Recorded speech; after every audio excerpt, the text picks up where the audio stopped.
How's it going, guys? My daily Bible verse today, what I want to talk to y'all about, said, to be carnally minded is death, but to be spiritually minded is life and peace. Now, see, if you are worried about everything that happens here on earth, why? You can't take it when you die. I mean, it doesn't matter how much money you have here on earth. It doesn't matter how many toys you have, how much cars, how many houses, how much this, that, and the other. You're not going to take any of it with you when you die. But if you worry about the spiritual life, if you worry about your relationship with Christ, if you worry about doing things that God's called you to do, finding your way in life through that, that is what gives you peace in life. Take me, for instance. For years, I was so worried about what I was going to do in my own life, how people was going to remember me, how things was going to happen for me.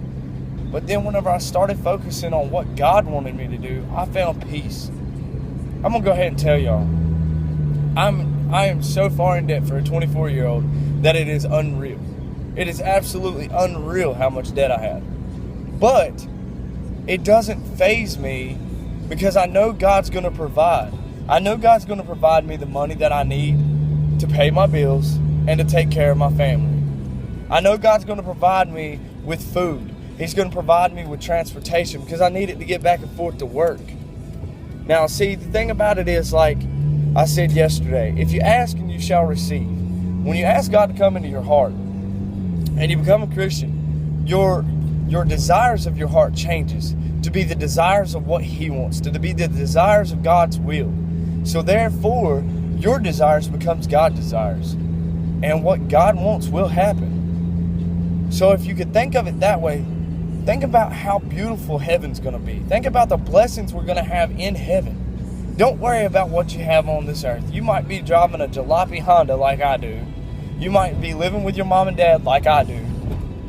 But it's not that big of a deal because it doesn't matter if I have my own house. It doesn't matter if I have a 1950 Chevy truck. It doesn't matter if I have a 2015 Mercedes-Benz. None of that matters because I can't take any of it with me. My dad has this saying that says, is it really going to matter in 100 years? What's going to matter in 100 years is what you've done for Christ. Because what you do in one person's life will spawn into something in somebody else's life, which will spawn into somebody else's life. And it's a chain reaction like that. So just try to remember that. I love you guys, and I hope that this blesses somebody today. I will talk to y'all tomorrow. Have a good day, and God bless you.